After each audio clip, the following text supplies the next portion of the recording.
Ladies and gentlemen, right, day 2. Oh yeah, day 2. So I've come out here now, and it's about 6:30ish on that time. 2 seconds.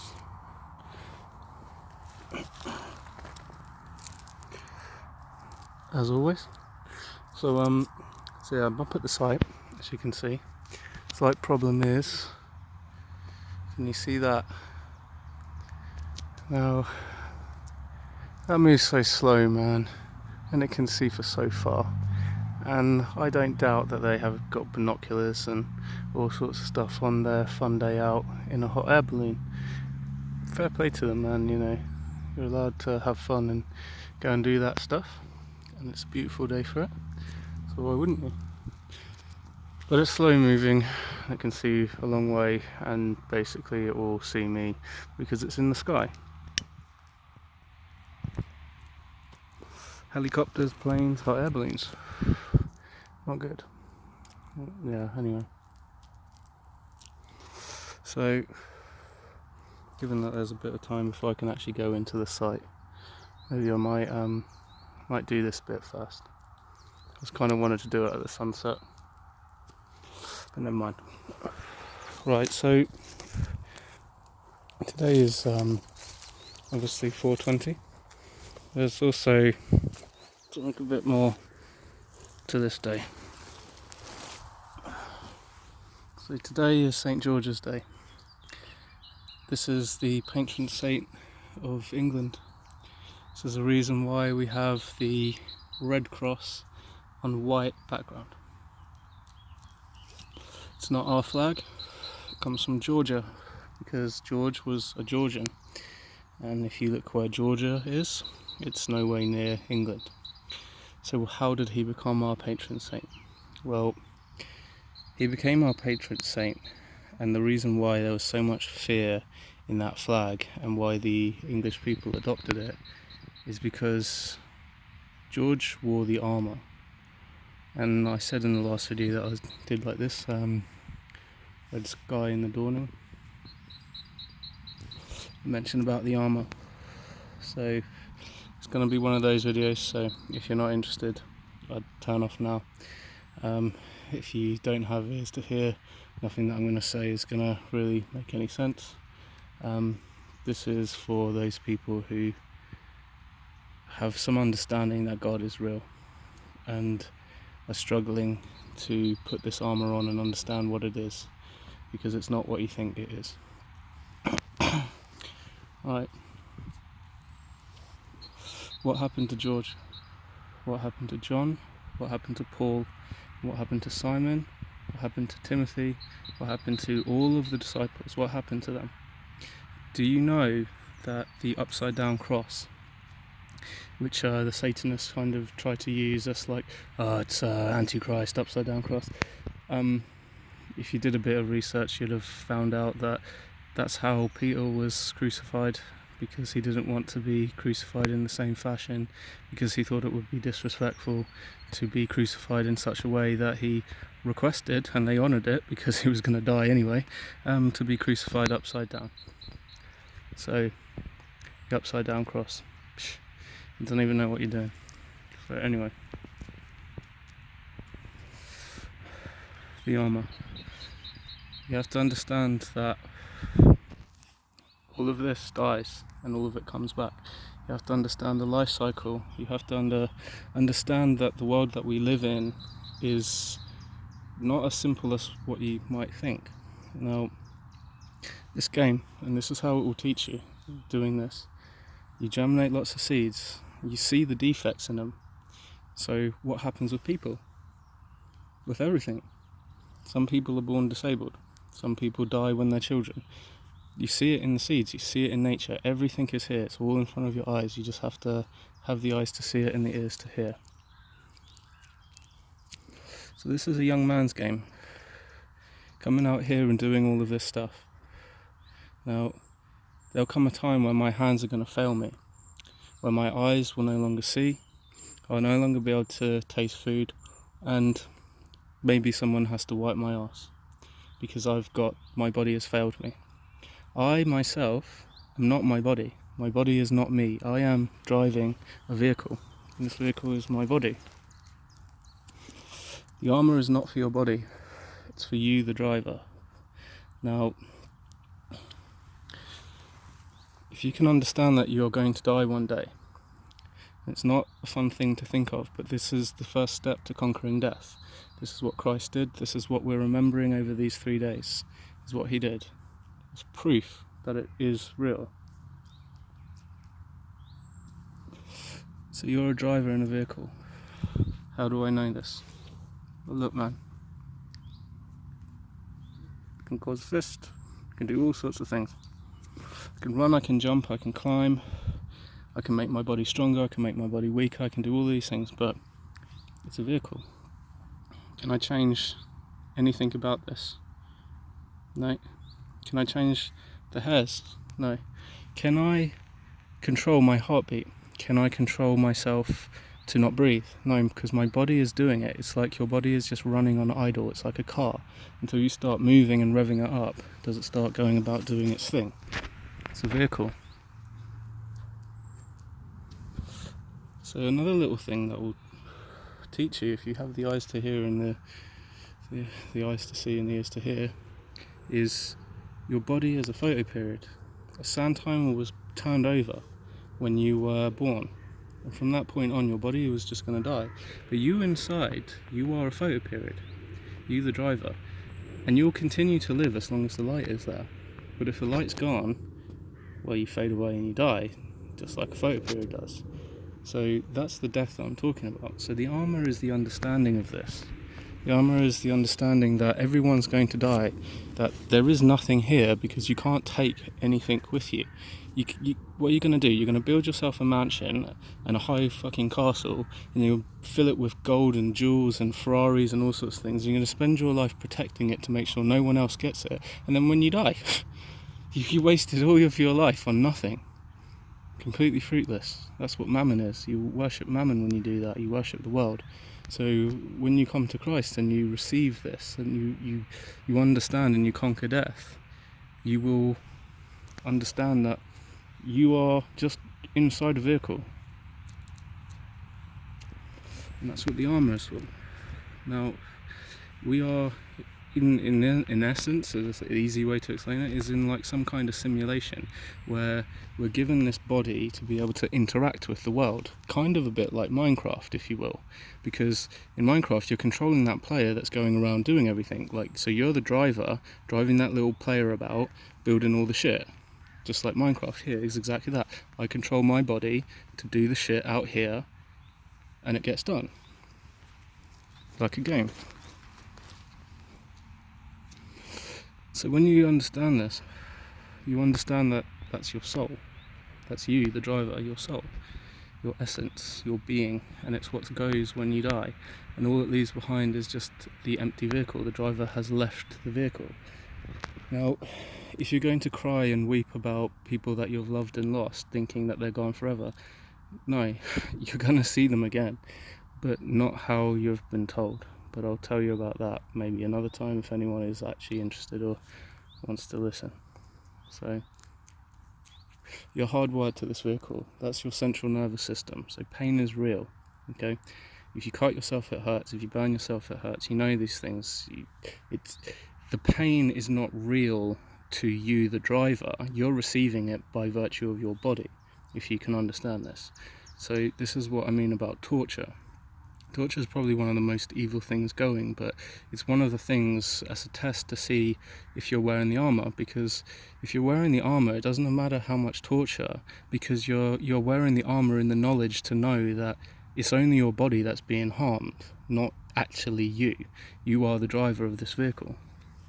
Have you ever seen Rick and Morty, where he plays that video game, I forget what it's called, and he takes over the life of a little kid, it's in a video game, and he plays out the life, man, I can't remember what it's called, but that's exactly what it is. Now imagine you've led your whole life as a bag of shit, and then you exit the vehicle and everyone can see. That's pretty much what happens when you die.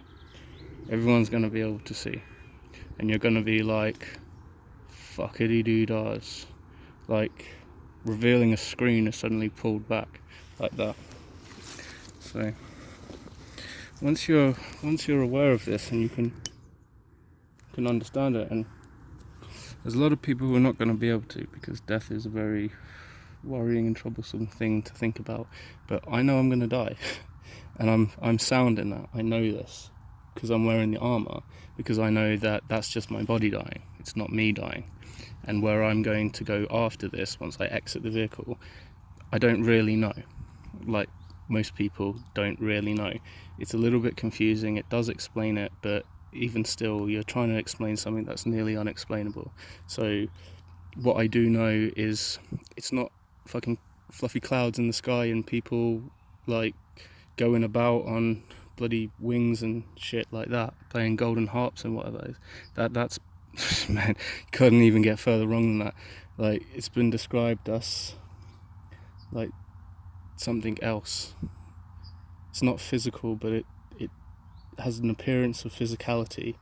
It's like energy. It's like the Matrix, like when he goes back to the source. Like, it's like that, but obviously not with fucking robots and shit.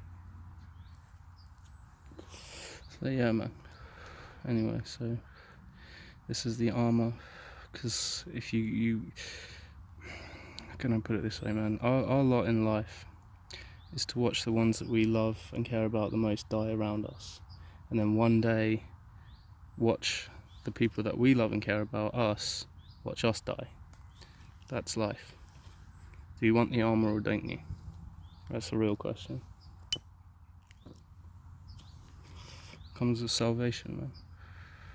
If you want to be saved, because you don't even know what you're being saved from. That's the irony. And to be honest with you, like, I know so little about this that I only go off what I get told. Because you get informed of stuff. When you start listening, you'll start hearing it. It's incredible, like, to tell you the truth. Yeah, anyway, man. So it's about not being sad and not mourning over an empty vehicle, and knowing that you're going to see them again.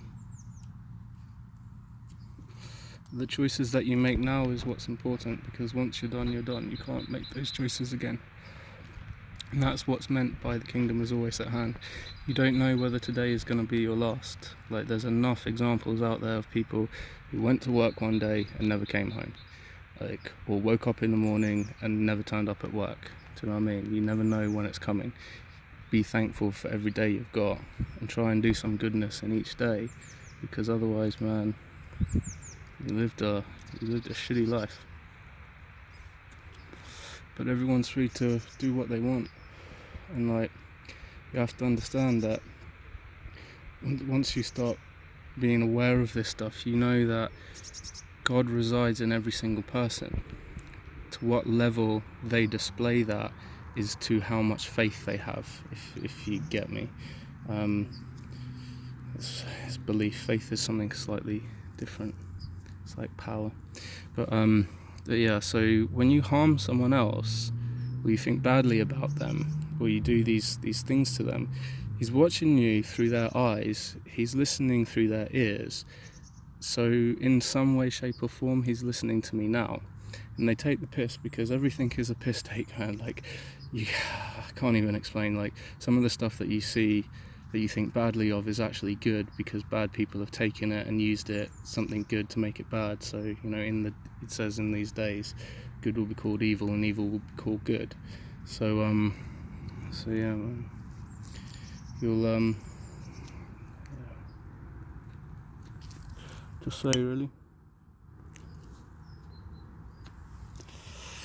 Yeah, so that's what happened to George, man. And he became a saint because he suffered torture to his death and would not denounce Christ. He would not say that Jesus is not Lord and Saviour. Slaughtered the dragon, because the dragon is death. Once you're free of the shackles and chains of death, and it's relieving. It's like your depression clears, like sadness, and that kind of goes away, but it kind of gets replaced by seeing evil and seeing how it's operating in the world and all the rest of it. And Yeah, man, it can get you down, but it's just this understanding of, these people don't even know what they're doing, but they are actually doing the Lord's work. It's the bad side of what has to be done. It's like anything. All of nature will tell you all the answers if you just ask it questions. It'll show you the way, because God made it so that your hands would be reminded of these things, because it's how it is. Grow this plant in this kind of fashion and your eyes will be awake. And I didn't come to this for any other reason than because God woke me up. I am called me.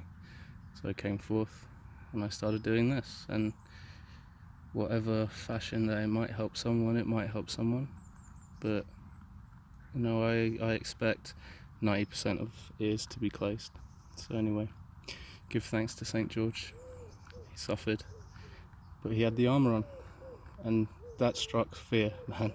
Like, you have no idea how much fear someone will have when you are unwilling to basically, you're gonna pick up your cross. Basically, you're gonna take it all the way to the cross, because that's your belief that basically you're going to in essence die for it. And unfortunately it gets massively bastardized when you go over to that lovely whip of ours, which is Islam. So yeah, understand Nebuchadnezzar. God loved Nebuchadnezzar, but he didn't love Nebuchadnezzar. He loved Nebuchadnezzar because of what he needed him to do. And he loved Nebuchadnezzar when he finally did come to understand the God of Daniel. Muhammad is just another Nebuchadnezzar, another Antichrist. There's many other Christs or Antichrists, of which a lot of people kind of think Haile Selassie is, which is a sadness really, because I feel his frustration when he was there saying, I'm calling you to follow Jesus Christ, but instead you're worshipping me. And it's like, come to Christ. Like, that's why when all the Rasta went over to Ethiopia, they found it so hard, because it was like, these people all worship Jesus Christ, they don't worship Haile Selassie, because they knew that he wasn't Jesus Christ. When Christ returns, there will be no denying it. Like, it's going to be epic. So epic, in fact, that he says, even the ones who pierced me, the ones who stabbed me with a spear when I was on the cross, even those ones who killed me, even they are going to see me coming. So there's going to be no denying. He says, the sky will roll away. You can't deny when that happens. Like, I'm seeing the signs of that leading up, but it's not yet. It's not yet. I'm not a fool into thinking that a million people on here going, oh, the world's going to end on this day. Nah, no one knows. Only God knows. Not even Jesus knows. Because he says, not even the Son knows. Only the Father. When that time will come. And that's why we are 19 years away. Anyway, in my tribute to St. George for his efforts for the cause, I'll speak highly, bring praise to God. And it's a shame that all the English people have forgotten that very man who they call their patron saint. And we see it shut down, and you can't wave the flags around, and you can't be English and celebrate the armour wearing St. George. So, hey ho to that one. Anyway, happy St. George's Day.